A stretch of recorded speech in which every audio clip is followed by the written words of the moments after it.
महल और सुख सुविधाओं की कोई कमी नहीं थी।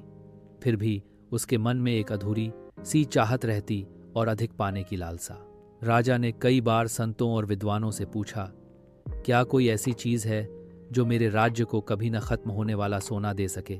एक दिन एक साधु दरबार में आया और बोला, हे राजन, संसार में एक चमत्कारी वस्तु है, पारस पत्थर। वह जिस भी धातु को छूता है उसे सोने में बदल देता है। यह सुनते ही राजा की आंखों में चमक आ गई। क्या वह सचमुच अस्तित्व में है?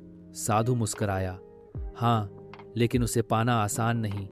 उसके पीछे भागने वाले बहुत हैं, पर लौटते बहुत कम हैं। राजा ने निश्चय किया, मैं स्वयं पारस पत्थर को खोजूंगा।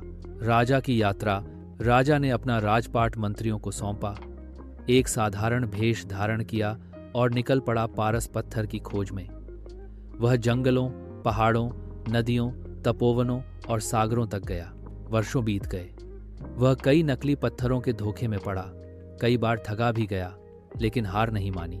आखिर एक दिन समुद्र के किनारे एक साधु मिला। वह अकेले पत्थरों को उलट पलट कर देख रहा था। राजा ने पूछा, क्या आप पारस पत्थर ढूंढ रहे हैं? साधु बोला, हाँ, मैं रोज इन पत्थरों को एक एक करके उठाता हूँ। देखता हूँ कि क्या वह सोने में बदलता है। नहीं होता तो फेंक देता हूँ। राजा वहीं रुक गया और मदद करने लगा। अनजाने में मिल गया पत्थर। रोज दोनों पत्थर उठाते, देखते और समुद्र में फेंकते। हफ्ते बीते, महीने बीते।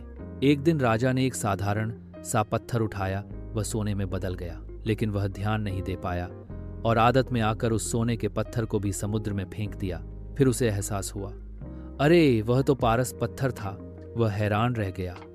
उसे समझ आ गया कि कई बार हमारी लापरवाही या आदतें हमें मिलने वाले अनमोल अवसर को भी गंवा देती हैं। आत्मबोध और वापसी। राजा ने वहीं बैठकर सोचा, मैंने इतनी दौलत के पीछे जीवन बर्बाद कर दिया और जब पाया तब भी पहचान न सका। क्या सचमुच यही जीवन का सुख है? उसे याद आया उसका परिवार, राज्य, प्रजा और सच्चा कर्तव्य।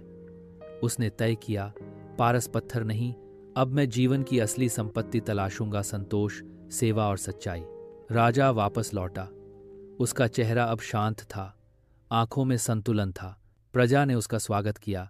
राजा ने फिर से राज्य चलाया, अब और भी न्यायपूर्वक, लेकिन लालच से दूर।